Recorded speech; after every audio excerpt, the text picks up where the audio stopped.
Hello and welcome to Landscape Photography World, the podcast for everyone passionate about landscape photography. I'm Grant Swinburne and I'll be your host on this show discussing the wonderful world of landscape photography. This time I'm talking to Matt Barbeau about his photography journey. Originally from Canada, Matt is known for his amazing Australian forest scenes and seascapes. We talk about his wildlife and drone photography, how and why he's become a full-time photographer, and the impacts of social media on mental health and well-being. I hope you enjoy the show. Hi, Matt. Welcome to the podcast. How are you going? Good. Thanks for having me, Grant. Absolute pleasure. Thank you for agreeing to talk to me. So, no worries. I've been watching a bit of what you've been doing, and I guess how would you describe what you do to somebody that you had just sort of met? As in my style of photography? Yeah, your photography. Yeah. Well, it's changed quite a bit, but most recently I've been focusing a lot on woodland photography. So if you go to my Instagram page, anyone new to the page would see just a lot of photos of trees, which is not everyone's cup of tea, but I've got to say they're beautiful photos of trees. Thanks. Yeah, it's been fun learning how to shoot. Just shoot trees in general and find good compositions in the forest. Okay. So what got you into doing that? What got me into it? Nothing in particular. I've just always been drawn. I've always been drawn to the outdoors, and I love nature in general. I love going for hikes, and I'm always on the lookout for just beautiful scenes out in nature. And I follow quite a few photographers that do woodland photography quite well. Mm-hmm. And it just, I started watching a lot of their YouTube tutorials and that kind of thing, and I just wanted to give it a go myself, and it's been quite a challenge and a new challenge, so it's kept my interest in photographing trees. Okay, so what do you think is the biggest challenge there to somebody that's just sort of thinking of doing something similar and wanting to get started? What have you got to think about? What have you got to do that's different to any other sort of photography? Yeah, so definitely, composition is always going to be important in any style of photography. But with woodland photography, finding those compositions is probably the biggest challenge because it's so chaotic. So it's finding basically order in all that chaos. I guess separating your subject from the background, branches, trees, trunks, exactly, shade, and all that sort of thing. Exactly, because it may look nice to the eye, and then as soon as you take the camera out and you start trying to compose the scene, all of a sudden you realize, okay, this might not look so good as a photo. Sure. So that's probably the biggest challenge, I'd say, is finding good compositions and, as you said, separating your subject and really making your subject stand out. Yeah, cool. Yeah. So what's got you started with photography right in the first place? When did you sort of start your photography journey? So I'd say I've always been into photography sort of as a hobby. When I was younger, I always had point and shoot cameras. I remember my earliest memory of actually taking photos that I'm still proud of to this day was in New Zealand quite a number of years ago. Yep. And, I'm just shooting on a point and shoot film camera, and of course having to process them later. And then, seeing a good photo come out and getting all excited, right? It's before the digital age, basically. But it wasn't until I'd say 5 or 6 years ago when I really started taking it seriously and invested in a proper DSLR, and just started learning as much as I could and trying to take as many photos as I can, really. You're obviously not from Australia, but you live in Australia. When did you sort of come out to Australia, and what's a bit of your background? So I'm from Canada. I moved here I'd say in 2018. I've spent time here before. Like I've backpacked around Australia when I was younger. I met my girlfriend in Indonesia, and she's from Sydney. Okay. So yeah, I was traveling for a year when I met her, and at the end of my travels, I just decided to move here and give it a go, and I've been here ever since. Fantastic. Yeah. So have you shot elsewhere other than Australia and New Zealand? Yeah, so I've taken a couple of road trips across Canada. Yep. And photography specific road trips. When I was traveling for a year, I was traveling with an old Canon 40D. Right. Yep. And this was, I was taking photography seriously, but probably not as seriously as I take it today. Yeah. Yeah. And if I could do it all over again, Yeah. I would go back and do that trip and probably take some better photos. But during that time, yeah, I went to Indonesia. I went to Thailand, Vietnam, Myanmar, Laos. So yeah, a lot of the Southeast Asia, and then travel over to Europe and the Middle East as well. Right. Which was really great. So I've got a lot of good photos from those trips, but yeah, as I said, I'd love to be able to tackle them again. Yeah, no, I think there's a lot of people in that situation. There's plenty of trips I've done where, yeah, I really could have done better, or got to that location at a better time where there was better light. Yeah, exactly. Like, why was I shooting that in the middle of the day? Yeah. Well, some of it is just where you happen to be when you happen to be there. For sure. That's one of the hardest parts, I guess, of traveling, is making sure that you've got somewhere. Or you've got time to get somewhere to get a good shot. And, I think one of the challenges with travel is also you don't get to necessarily do repeat, visits to a location. And that being able to repeat really makes for the ability to get a better shot. Absolutely. Unless you spend like, a few weeks in one location and you have the opportunity to revisit that same spot over and over again, you gotta kind of hope for the good conditions on the day you're there. Yeah. So what's the furthest you've traveled to get a shot? Well, I'd say most of the shots that I'm, most proud of have come about within the last couple of years. And so I've taken a lot of solo photography trips around New South Wales. Okay, cool. So most recently, I went up to, before all the lockdowns, I went up to New England National Park. Yeah, yep. And that was with the intention of just shooting forest photography. And I knew exactly where I want to go. Like I'd already been up there, scouted the location. Yeah, great. So I knew all the trails I needed to hit. I just needed the right conditions. So I ended up, and that's about, I guess, 7.5 hours north of Sydney. Okay. Yeah. So that's probably the furthest I've been to, specifically get certain shots. Yeah. Yeah. And I did. I came here. Sorry, how long did you stay up there when you were on that trip? About a week. Okay, great. Yeah. And I was revisiting the same trees like almost every day. Yeah, just different lighting conditions and exactly. Cool. Yeah. Yeah. I think a lot of people, particularly when they're traveling around, they don't take the time to do that unless they're there specifically to do photography. Yeah. I know I certainly don't, because I've usually either, got the wife with me or other members of the family, or I'm visiting people and whatever. So there's always something else to do, or I'm traveling for work, one of the other. Yeah. And you're with people who don't want to wake up, at the break of dawn to go and shoot sunrise. Yeah. That's always a struggle, finding other people that want to get up at ridiculous hours so that they can stand there and watch you take a photo. That's why I take these photo trips solo, Grant. Yeah, I feel you. Yeah.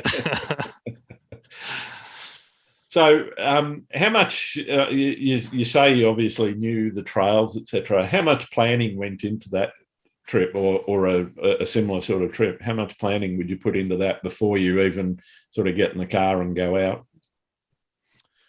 So, as I said, I'd been there once before, and I knew more or less where to find the trees that I want to photograph.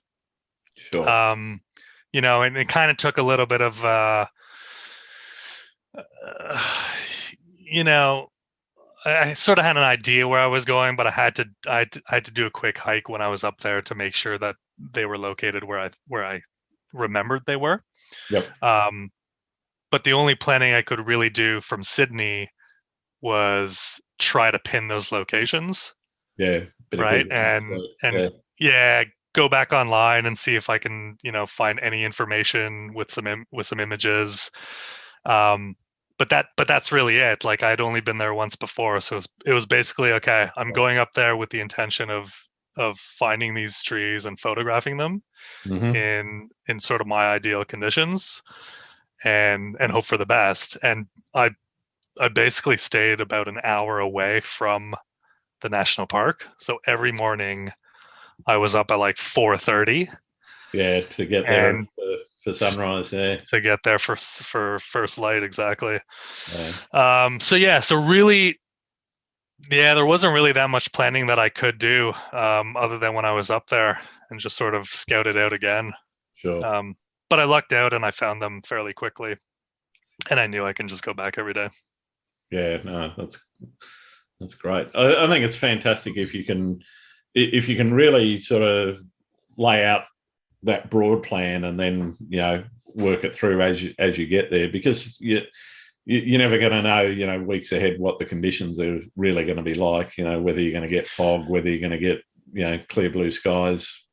Yeah, exactly. And I wanted to go up there with the intention of just, as I said, like photographing these trees and nothing else. And in the past, I would have tried to shoot too much.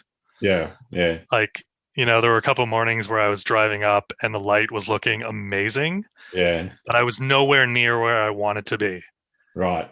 I thought about like pulling over and sending the drone up and getting some sunrise shots, but I knew I would potentially miss my opportunity of where I really wanted to be. So I just kind of drove through, and I was like, kept going. Yeah, kept going and kind of trying not to look in the rear view at that beautiful light. There's places like that where I've driven past at various times and seen great light and thought, oh, I should pull over here one day, and I just never have. Yeah. It's usually on a sunset. There actually used to be a spot when I was when I was actually going into the office to drive, and I drove past it some evenings, just about sunset, and you could just see this beautiful light. There was a nice valley there, and many a time thinking, I should just pull over. Never having the the DSLR with me, just the phone. But, yeah. never occurred to me to sort of plan it out and take the DSLR into work and yeah, exactly, and do the full job on it, unfortunately. But you sometimes miss those sorts of things. But I do know some other people get into it. Yeah, well, there's always a next time, I guess. No, that's right. There's always another time. It's not like the place is going to shift. It's just the conditions. You just got to be there at the right time with the right atmosphere, I guess. Yeah, there you go. So, what's your main creative motivation? What is it that gets the juices flowing? Is it looking at other people's work? Is it looking at your own work and saying, I could improve that, or what? Yeah, I think so, because one thing about looking at other people's work is it's too easy to compare yourself. Yep. And go, I'm not taking photos like that, and get discouraged. Yeah. Yep. So while it is inspiring, I try not to put too much weight into it. So yeah, definitely looking back at older work and seeing where I'm at now and going, okay, I have improved. Yeah. As opposed to, I'm not really taking the shots that I want to. Well, okay, 2 years ago, I certainly wasn't getting those shots, and I am today. Mm-hmm. So there's only, room for more improvement, I suppose. Yeah. I think with social media, a lot of people forget that everyone goes through that, not just a creative, but also a skill curve where, you start out not knowing what you're really doing, and, you're just seeing something. You don't know much about composition. You don't know much about processing and whatever, or you might have a base mix of skills. But as you move up that skill curve, you start to realize what it is that you've got to pay attention to, what you can and can't ignore, and so forth. But, particularly when you're looking at other people's work, the guys that you might look at that blow your mind, you look at those shots and they just, your jaw drops. Yeah. And I don't think you can compare yourself against those, and until you've put that same amount of effort and time into, learning the craft and learning how to take and process your shots. Yeah, I agree. A lot of people forget that, or don't. They're just not conscious of it. And I guess one of the problems with social media is that then ends up being something that people beat themselves up about, because they're not measuring up to an ideal that they just haven't got the skills to do yet. And not everyone gets those skills. Not everyone has the drive or the impetus to do it. But doing that comparison, I think that's a really healthy attitude. Not comparing yourself and saying, looking at it going, wow, I'd love to be able to do that. Is important, but recognize that person's been doing this, and different people move up that skill curve at different rates. Yeah, exactly.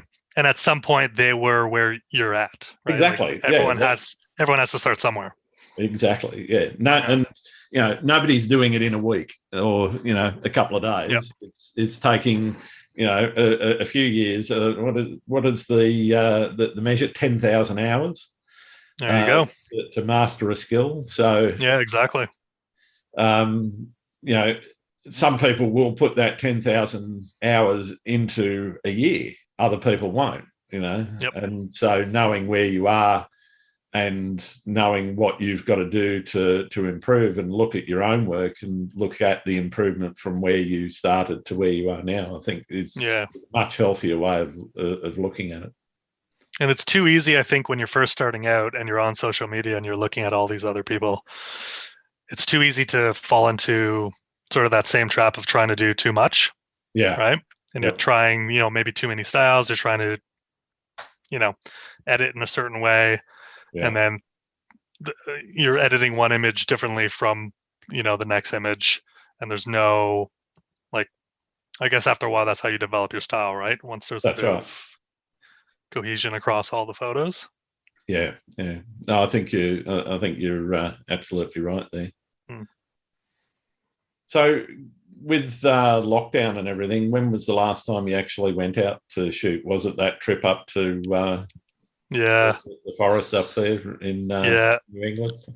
I was up there, about a week before Sydney went into lockdowns. That was my last photography trip, and that was the last time I picked up a camera.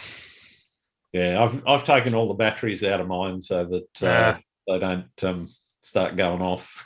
Yeah, it's a good idea. I think we've got another few weeks before we get out of that. Do you think the pandemic has changed your attitude towards traveling and photography in any way? No, not really. I really want to get out there and travel as much as possible. Yeah, I'm the same. And shoot as much as possible. Mind you, I'd go anyway. I'd give anything to go to Parramatta at the moment. yeah, exactly. Look, I think we'll get out of this, but it's never going away. So we just have to learn to live with it, and totally. We will. That's all there is to it, right? But I've been trying to go to WA for 2 years. Have you not been there before? I've been to Perth like many years ago. Right. But my girlfriend and I, we were supposed to go to Ningaloo last year. Nice. Yep. And then that got postponed to this year. And we were in the clear, right? Like in New South Wales, we were in the clear, basically. And then a month out is when the first cases of Delta started hitting here. Yeah, wow. And I just was seeing the numbers grow every day, and I'm like, WA is going to close their borders, and of course they did. And so now we've had to postpone it again. No, that's a real shame. Yeah, so I'm looking forward to traveling again. Yeah. Well, if you do go, it's like New South Wales. There's so many places to visit and that you can see. I mean, I love the southwest there. You know, anywhere from sort of Bunbury all the way around to Esperance. You know, the coast around there, and Margaret River, and you know, some of the forests around the southwest. They're all amazing. Yeah, cool. A few hours north, you got the Pinnacles Desert north of Perth, and then you head further up, and you got Ningaloo, and you've got Broome and the Kimberley. And I mean, it's a massive. That's the thing about WA. It's just I don't think many people realise how big it really is. And also how I guess sparse the population is as well. So you can go to some places there that aren't heavily travelled by tourists and literally not see another person for a week. Yeah, right. That's amazing. Where you go, But But yeah, you've got everything from forests and coasts and to quite harsh desert scenery. You got the Kimberley, which is sort of almost tropical. I'm dying to go there. Yeah, same here. One day, too many places. Yep, the list is long. The list is long. Pardon me. So what's your typical routine when you're out shooting? Or particularly when you're doing sort of woodland or forest shots? So usually when I'm scouting out locations, I do so with my phone, and scouting compositions in general. I just find it easier as opposed to like either hiking with my camera in hand or pulling it out every time. So, so I'm always looking out for compositions. With woodland photography, I'm always looking for some kind of pattern or something that sticks out from the rest, and how can I now incorporate that into an image. So usually I'll pull out my phone, try to find a composition, take a few shots, make some minor adjustments, and then if I feel like there's something there and the light is looking nice, then I'll set up my camera. If not, if the lighting isn't right, the conditions aren't right, or I know that I'm just sort of on a scouting mission at the time, I usually kind of make a few notes, take a few more images, and then just make a plan to come back basically when I know I can get better light or better conditions. Oftentimes with woodland, I would love some great light, but I'm often looking for fog. I think fog really helps to like separate the trees and really define your subject. Yeah. So that's kind of my process. Okay, cool. Yeah. So when you've sort of finished with your shooting, what are you looking for when you're processing, when you come back? And I know from my experience, I come back with a kind of a minimum of about 450, 500 shots. So how do you go about selecting the one? Because obviously, particularly doing that forest sort of shooting, you're probably going to take, depending on the dynamic range that you need to cover, you might be doing some blending. I don't know, but you're going to be taking several shots of the same comp. How do you pick the one?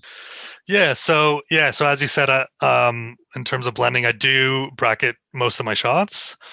I don't always use all the bracketed images, but particularly for the highlights, I usually try to make sure I get a few shots where I've protected the highlights and I can blend those in. Sure. It's funny because when you're on location, you're taking all these photos, and as you said, you come away with like 400 or 500 images easy.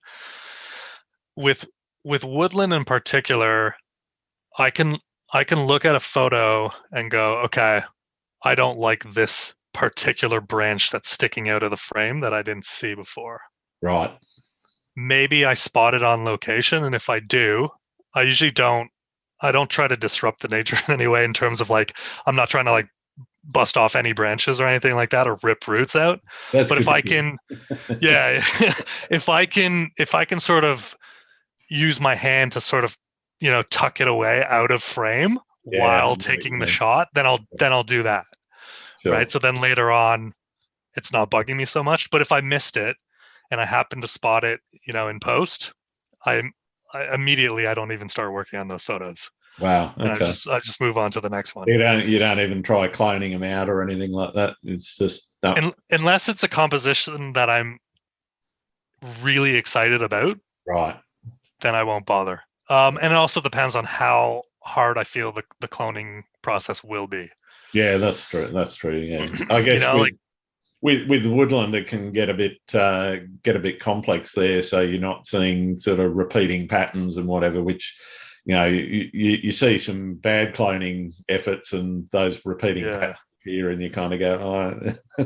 Yeah, exactly. And if it's off in the distance, then it's a lot easier. But if it's something in the foreground, then obviously, it's really kind of easy to spot. Yeah. So are you one to place an autumn leaf on a rock or whatever, or do you avoid? I have been known to do so.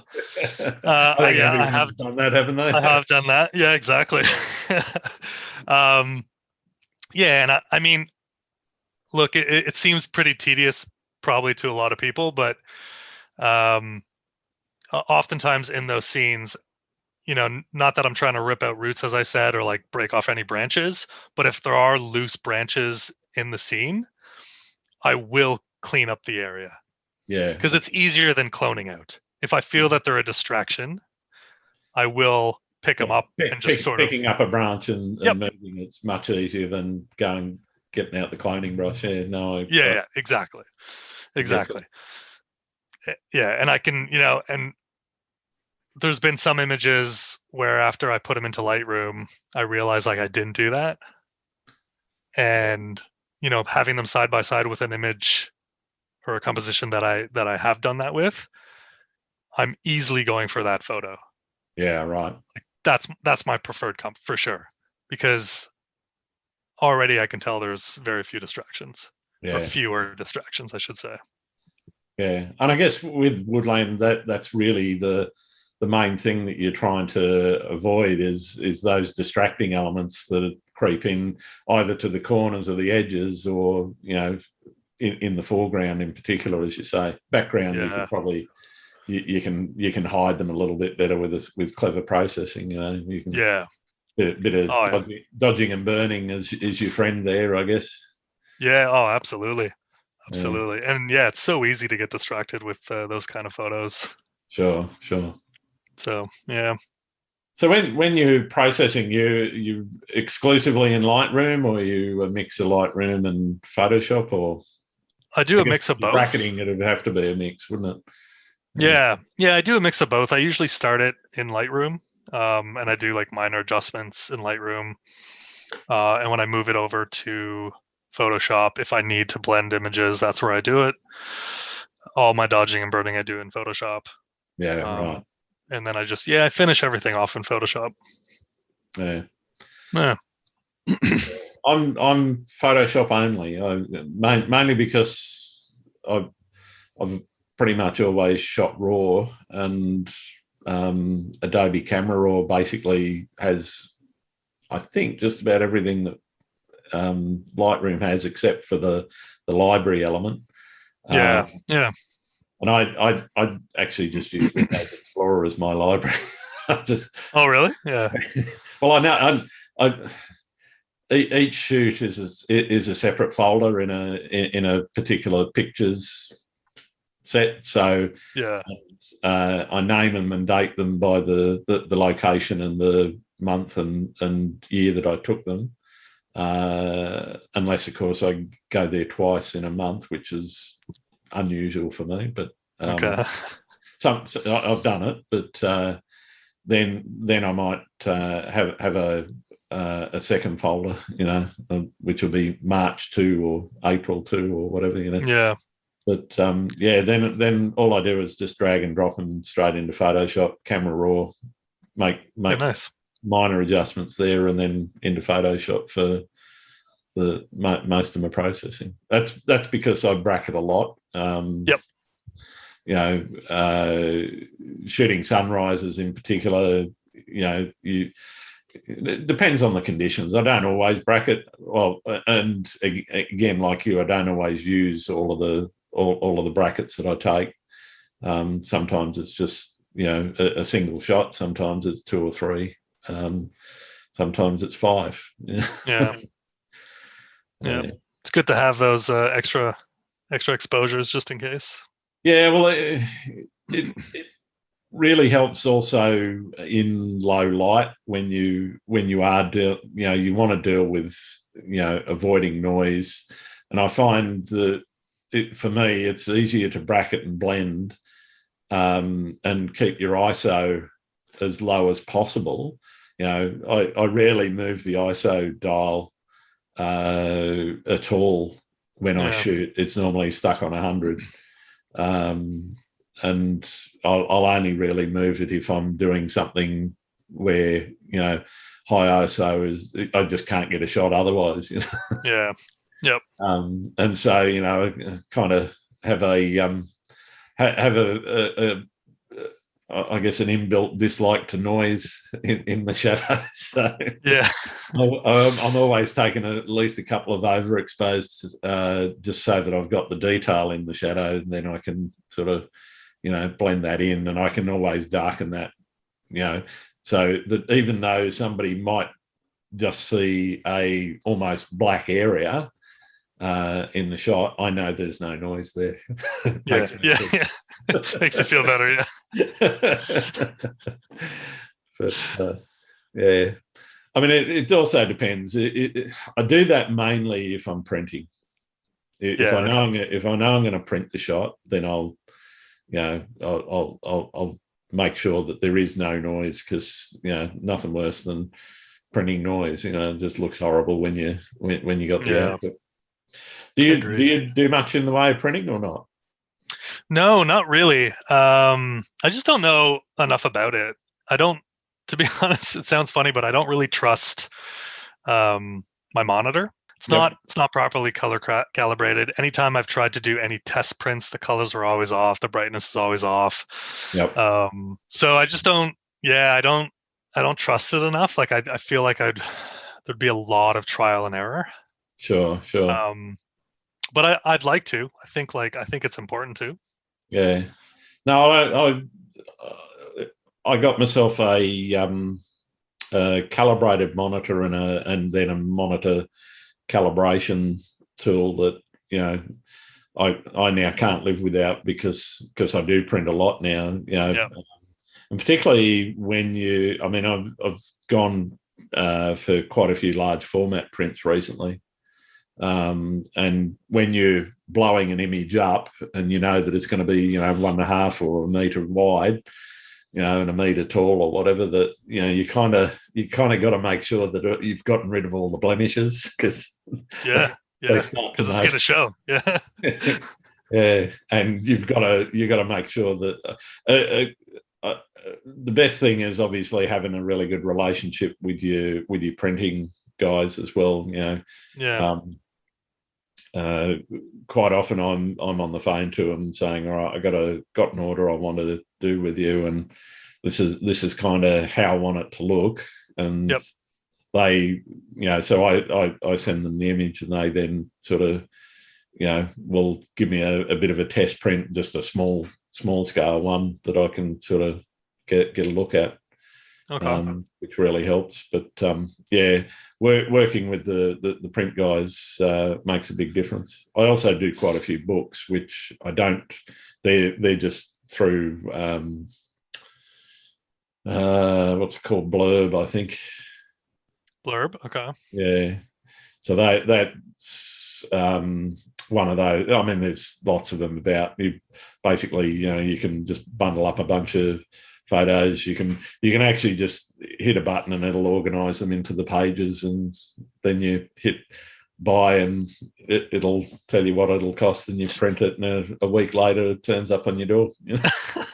Too easy. Wow. Yeah, that's the thing. I mean, printing now is literally that easy, and I mean, you can do really, really high quality, looking books and whatever for.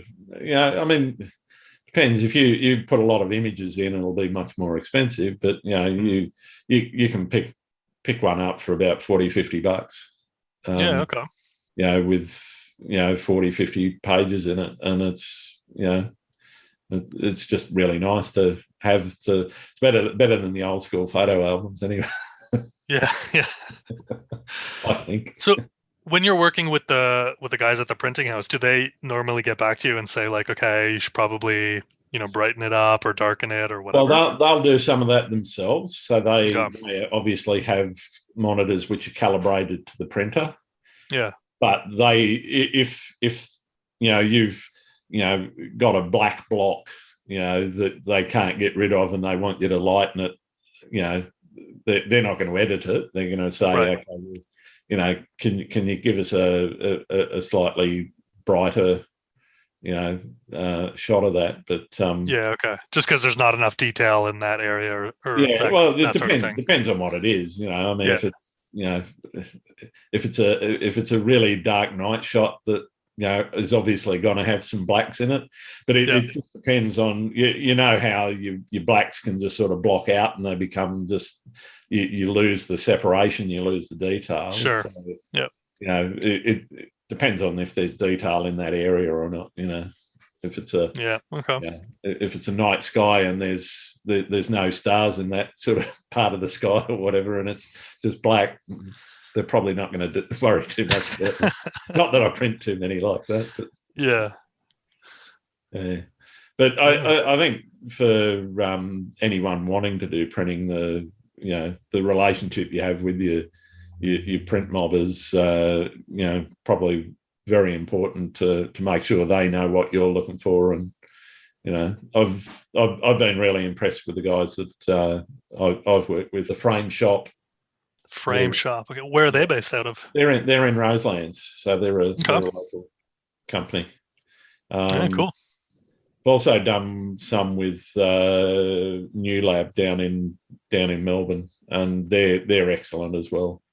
I think there's quite a few out there. It just depends on sort of prints that you're doing and what size, and there's some people that there's some guys that don't have those very large format printers. Yeah. The thing I found about the Frame Shop guys is that they can do, I think, they can do acrylic prints up to about 180 centimeters, so almost 2 meters wide. Yeah. So if you want that really big statement piece, it's it's the way to do it. Yeah, definitely the way to do it. The acrylics aren't cheap though in comparison to other prints. Yeah. What kind of monitor do you use? It's an Asus ProArt. What is it? I don't know. It's a 4K monitor, which is probably overkill but it's used for other purposes other than just photo editing. But the Asus ProArt I've found it comes fully calibrated.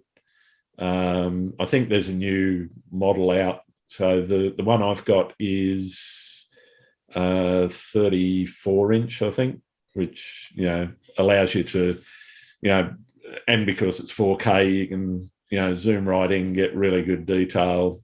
You're not scrabbling around for space. I used to have two 27-inch monitors. Okay. They were okay, but I found with the 34, I don't need two monitors anymore. But it'll be my next purchase, I think. I spent enough money on photo gear, so yeah. And the Asus weren't. It wasn't hideously expensive. I mean, it's not a cheap monitor, but it's also not the most expensive in the sort of editing and pro art range, art style range. And the main reason I got it was because it came factory calibrated. So out of the box, you didn't have to calibrate it or change anything. It was sweet, set up from the get-go, which is great. Cool. So I guess getting back to your photography, do you have a favourite spot to shoot? Oh, that's a good question. I don't think I do. Not really. I think when I first moved to Sydney, I wanted, I had a lot of bucket list spots that I want to check out. Places I'd never been before. Yep. And I think for the most part, I think I've hit them all up. Save a few here or there. And I would certainly go back in better conditions. But yeah, there's not anywhere that I don't have a particular spot that I visit. If I know the sunrise is going to be nice or it's going to be a good sunset, I just sort of play it by ear and decide on the day. No, fair enough. I do that a lot. Yeah. Like I've been down to the Opera House shooting heaps. Like, I don't think I really need to go back, but I'm sure I will. Yeah, I'm surprised by how many times I go. The thing is, you just go in different conditions, and I mean, I still haven't captured sort of lightning and storms or a shelf cloud over the city. So that's still on the list. So yeah. Thing is, I'm usually at work when they turn up, because they're normally about 3-4 in the afternoon, and in summer, and so I kind of miss them unless I've got the day off, which is all too rare. And then you have to watch it on someone's story later on. Yeah, pretty much. Yeah, you get the FOMO, and say, somebody was lucky enough to be there. It wasn't me. Yeah, exactly. Yeah. Speaking of FOMO, are there any particular photographers out there that are catching your eye, and anyone you think I should get onto the podcast? There's a couple of guys that I've sort of been following for a while, and there's this one guy who goes by the name. I think his name on Instagram is flow.imagery. Yep. Seen some of his. He does really good seascape stuff. I think in the water. So he's probably got a housing. He's really great. He really caught my eye recently. There's another guy who goes by the name of Jeff. I think his name is Jeff Freestone out of. Yep. I want to say Victoria. And he does a lot of Victorian high country. Yeah. He does some really nice stuff. A lot of smaller. I've actually got him on my list of bookings. Oh, perfect! There you go. Yeah. There's so many good photographers out there, right? Like, no, I know. I could definitely do this podcast for many, many years and not. Just on Australian photographers, like. And literally just Australian. Yeah. Yeah. No, well, I called it Photography World because I do have a few internationals on the list as well. So some of which will have been released, and others who are upcoming. So there's a really good photographer out of Vancouver. His name is Tristan Todd. Okay, I can't say I've come across him before. Mind you, I might have and just not recognised the name. Yeah, for sure. Yeah, okay. Well, I'll definitely look his stuff up and see what he's up to. Yeah. So what tips have you got for somebody that wants to start out? They've got themselves a DSLR or a mirrorless, camera that they've just bought and a couple of lenses and hopefully a tripod. What would you say to them if they came to you to ask for advice? Don't open up an Instagram account. Go to Twitter. That's go to Twitter. That's where all the cool photographers are. Exactly. No, I think I would just tell them to, do their own thing and shoot what they're, passionate in shooting, and not, really care about what everyone else is doing. Yeah. And that's the other thing about, when you're on social media, if you're not getting those likes, it's easy to get discouraged and think like, well, I'm absolutely not good at this. You're definitely seeing that in the NFT space at the moment, where people are, crawling all over Twitter, not so much on Instagram yet, but crawling all over Twitter saying, I've had these NFTs out there for months and I haven't sold them. And it's like, well, it's interesting, the parallels with, physical art sales. I don't think it's much different. It's the people that do get connected, whose work, they're talented, obviously, whose work is really good. Social media has probably allowed some people that wouldn't normally, get that recognition to gain some recognition. But there's an awful lot of really good photographers out there with really good, stuff that could sell and is saleable. It's just getting it visible. Yep, exactly. When you have next to no followers, it's like, how else do you get your work out there, right? That's right. Yeah. Somebody asked me, they were fairly new to social media, and they asked me how I'd sort of got the following that I'd got. Not that I'm, any great shakes at it. And I just said, well, just engage authentically, just, look at other people's work, follow a lot of people. Yeah. And comment on their work, retweet if it's Twitter, or, share it on a story because you like it, and don't expect anything in return. That's the main thing. Just don't expect anything in return. And what will happen is that people will see someone that's genuine, somebody that's, got something to say, or, their work's really good or whatever, and they'll start following them, Yeah, I agree. The one thing I hate is can you have a look at my account? Will you follow me? After they follow you, and it's kind of like, well, you're a good photographer, but your stuff doesn't make me go, wow. It's not something that I want to see in my feed. Yeah, exactly.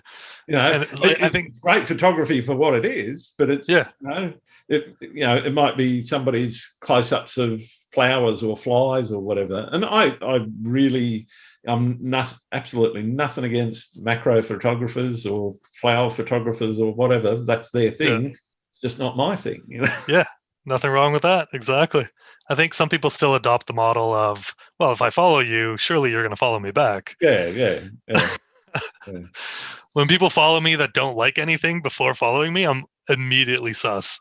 Yeah, I'm the same. Yeah, or the strange name with lots of numbers behind it. Yeah, I don't even look at those accounts. I don't. No. There's no post there anyway. Yeah, well, that's it. Yeah. And then you get all the weird and wonderful DMs. Which you just block or delete.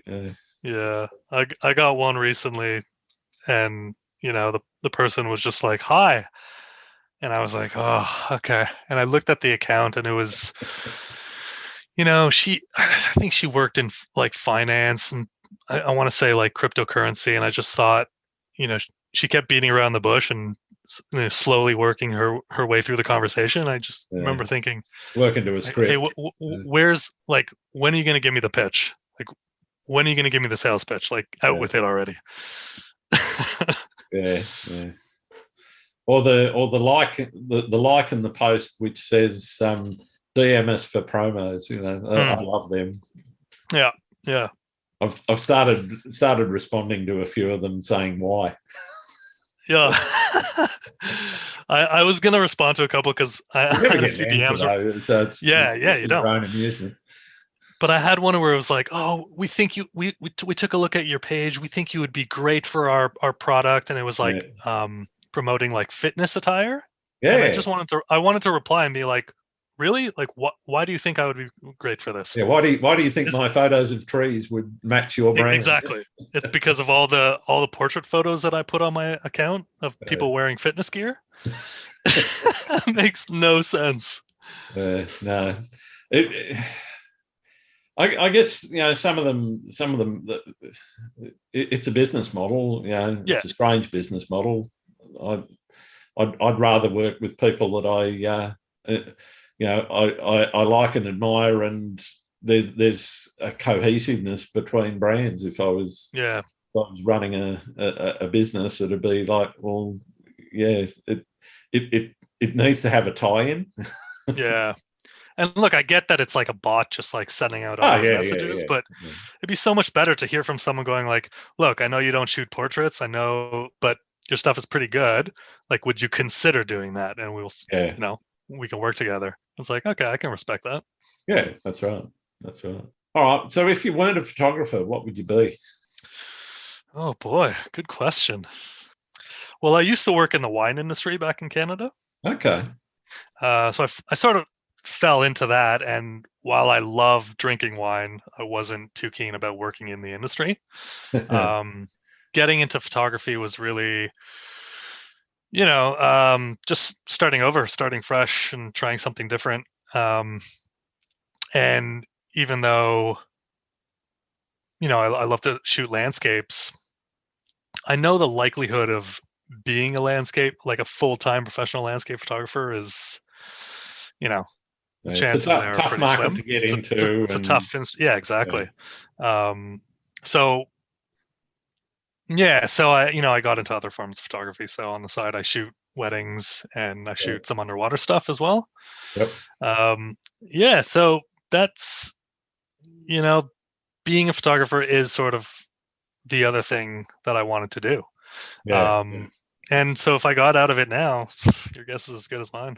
I have no idea. Go and find a job at Woolies stacking shelves. Yeah.